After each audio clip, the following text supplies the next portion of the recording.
यह एक डायन चुड़ैल की कहानी है। तो चलिए सुनते हैं इस कहानी को। एक बहुत ही सुंदर गांव था। उस गांव में एक दादी माँ रहा करती थी, जिसकी उम्र तकरीबन 90 वर्ष की थी। गांव के सारे बच्चे रोज उसे कहानी सुनने की जिद किया करते थे और वह सभी बच्चों को साथ में बैठाकर तरह तरह की कहानियां सुनाया करती थीं। एक बार की बात है, एक लड़का दादी माँ से जिद करने लगता है कि मुझे आज डरावनी चुड़ैल की कहानियां सुननी है। लेकिन दादी माँ उन बच्चों को तो भूत की कहानी नहीं सुनाना चाहती।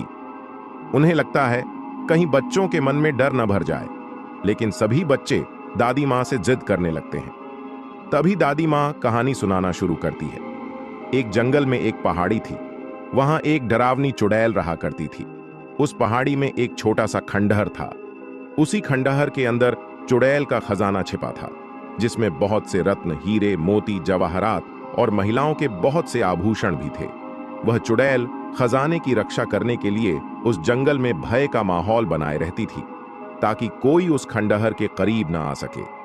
लेकिन एक दिन एक लकड़हारा लकड़ी काटने के लिए उस जंगल में प्रवेश कर गया और जलाऊ लकड़ी की तलाश में जंगल के मध्य भाग तक पहुंच गया, जहां उस चुड़ैल का खंडहर बना था। खंडहर के आसपास बहुत सी सूखी लकड़ियां पड़ी हुई थीं। उसने सोचा कि इससे उत्तम जलाऊ लकड़ी तो कोई हो ही नहीं सकती, जो पूरी तरह सूखी हुई थी। वह लकड़हारा खंडहर की सीढ़ियों से लकड़ियां इकट्ठा करता हुआ आगे बढ़ता गया।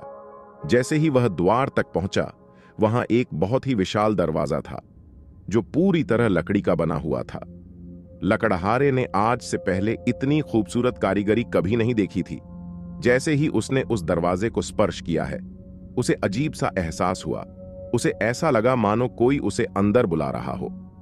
मदहोशी की हालत में लकड़हारा अंदर प्रवेश कर गया। खंडहर के अंदर जाते ही उसकी आंखें चकाचौंध हो गईं। बड़े बड़े मिट्टी के बर्तनों में अशर्फियां, सिक्के और हीरे जवाहरातों का भंडार था। लकड़हारे ने आज से पहले इतनी दौलत कभी नहीं देखी थी। स्वाभाविक है, कोई भी इंसान इतना बड़ा खजाना देखकर चकाचौंध ही होगा।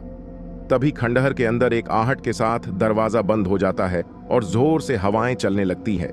लकड़हारा खंडहर में एक खंभे को पकड़कर अपनी जान बचाता है। तभी वह डरावनी चुड़ैल अपना भयानक रूप प्रकट करती है। यह देखते ही लकड़हारा बेहोश हो जाता है और इसी हालत में लकड़हारे की एक रात गुजर जाती है। और जब लकड़हारे को होश आता है, तो वहां चारों तरफ केवल पेड़ ही पेड़ दिखाई देते हैं।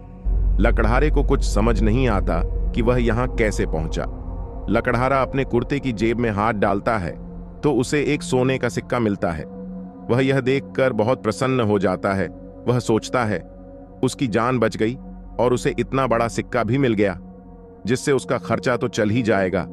और वह उत्साहित होकर अपने गांव वापस बिना लकड़ियों के ही आ जाता है। घर में आकर सभी को यह बात बताता है, लेकिन उसके घर वाले कोई भी प्रतिक्रिया नहीं देते। उसे लगता है मैं इतनी जोर जोर से सबको अपनी बातें बता रहा हूं, लेकिन कोई मेरी बातें सुन क्यों नहीं पा रहा। तभी वह पास में ही पड़े पानी के बर्तन में मुंह धोने के लिए हाथ डालता है, लेकिन वह पानी की एक बूंद को भी स्पर्श नहीं कर सकता। उसे कुछ समझ नहीं आता कि वह अदृश्य हो गया है या उसकी मृत्यु हो चुकी है। और तभी दादी माँ सभी बच्चों को नींद से जगाती है। दरअसल कहानी सुनते सुनते सभी बच्चों को नींद आ चुकी थी, और जैसे ही सभी बच्चों की आंख खुलती है, तो सभी बच्चों के हाथ में एक एक सोने के सिक्के होते हैं। और वह बच्चा जिसने दादी माँ से कहानी सुनने की जिद की थी, वह गायब हो चुका होता है। दादी माँ चारों तरफ उसकी तलाश करती है, लेकिन वह कहीं नहीं दिखाई देता। सभी बच्चे सोचते हैं आखिर वो गया कहां। वह बच्चा रहस्यमयी लड़का बनकर रह जाता है।